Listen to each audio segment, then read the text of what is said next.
when France got a fever dream. Introducing the French Revolution. France in the late 1700s. Picture this: powdered wigs, fancy palaces, and a whole lot of people about to lose their minds. That, my friends, is the French Revolution in a nutshell. It's a period so dramatic, so chaotic, so full of twists and turns, it makes a reality TV show look like a day at the library. Why should we care about a bunch of French people freaking out centuries ago? Well, buckle up, because this wasn't just some random historical hiccup. It's about overthrowing the old order, saying au revoir to absolute monarchy, and taking a stab, sometimes literally, at democracy. Get ready for guillotines, Enlightenment ideals, and enough political intrigue to make your head spin. We're diving into the French Revolution, folks, and trust me, it's gonna be wild. So, what exactly pushed France over the edge? Imagine a society where the rich get richer, the poor get poorer, and the government's idea of financial planning is throwing lavish parties at Versailles. France was divided into three estates: the clergy, the nobility, and everyone else. Guess which group had all the power and paid the least taxes? You guessed it, the first two. The peasants and the emerging middle class, meanwhile, were stuck footing the bill for everyone's extravagant lifestyle. Add to that a series of bad harvests, skyrocketing bread prices, the French equivalent of a gas shortage, and a king who seemed more interested in his bird collection than his starving subjects. And you've got yourself a powder keg ready to explode. Enlightenment thinkers like Voltaire and Rousseau were busy spreading radical ideas about reason, individual rights, and popular sovereignty. Suddenly, the French people started questioning why they should put up with a system that treated them like, well, peasants. July 14th, 1789. Mark your calendars, folks, because this is when France throws a party that makes Woodstock look like a tea party. The Bastille, a symbol of royal tyranny and a convenient storage unit for gunpowder, becomes the target of the people's wrath. Picture a mob of angry Parisians armed with whatever they could find: pitchforks, farming tools, probably a baguette or two, storming the fortress. It's chaotic, it's violent. It's the French Revolution's version of a mosh pit. The fall of the Bastille wasn't just about seizing a bunch of gunpowder, although that came in handy later. It was a symbolic act of defiance, a giant middle finger to the monarchy. With the Bastille out of the way, the revolution kicked into high gear. The National Assembly, formed by representatives of the Third Estate, decided it was time for a little spring cleaning, French Revolution style. And by spring cleaning, I mean dismantling centuries-old institutions and rewriting the social contract. Feudalism, that ancient system of lords and serfs that had been around since the Middle Ages, got the boot.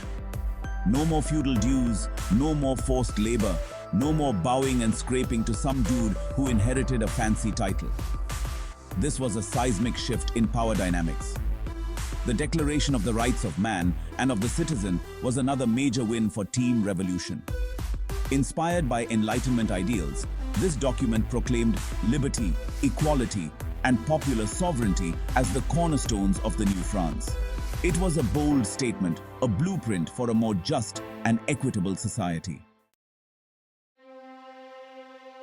Section 5. Kings.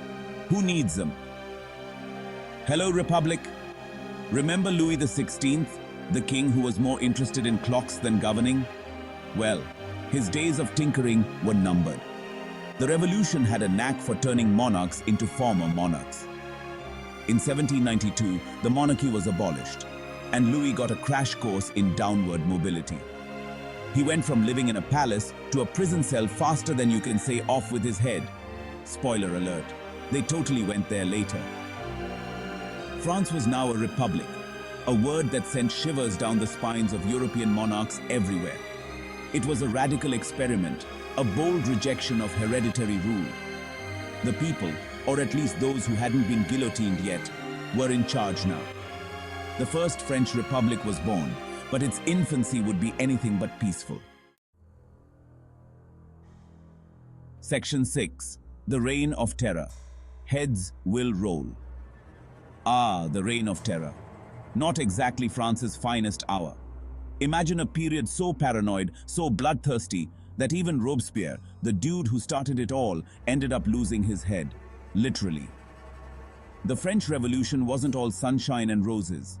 In 1793, the revolution took a dark turn as the Committee of Public Safety, led by Maximilien Robespierre, took charge. Their mission? To root out enemies of the revolution, real or imagined. The guillotine became the unofficial national symbol, separating heads from bodies with terrifying efficiency. Section 7. From Terror to Tired. Enter Napoleon, stage left.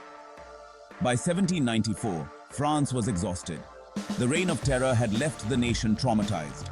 The revolution, like a party that went on too long, was starting to wind down. Enter Napoleon Bonaparte, stage left, with a whiff of grape shot and a knack for seizing power. Napoleon was a brilliant military strategist, a charismatic leader, and a master of propaganda. He promised stability, order, and glory, things that France desperately craved after a decade of chaos. In 1799, Napoleon staged a coup, overthrowing the Directory, the government that replaced the Committee of Public Safety, and establishing himself as first consul.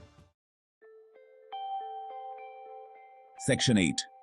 Revolution's aftershocks. Liberty, equality. Still working on it. The French Revolution may be over, but its legacy continues to reverberate through history. It's like that one epic party that people still talk about decades later, except with more guillotines and fewer disco balls. The French Revolution left an indelible mark on the world, inspiring countless other revolutions and movements for social justice. It popularized the ideas of liberty, equality, and fraternity, concepts that continue to inspire us today. The revolution also showed us the dangers of unchecked power, the seductive allure of ideology, and the importance of a well-functioning government, something France seemed to struggle with for a while. So the next time you hear the words liberté, égalité, fraternité, remember the French Revolution.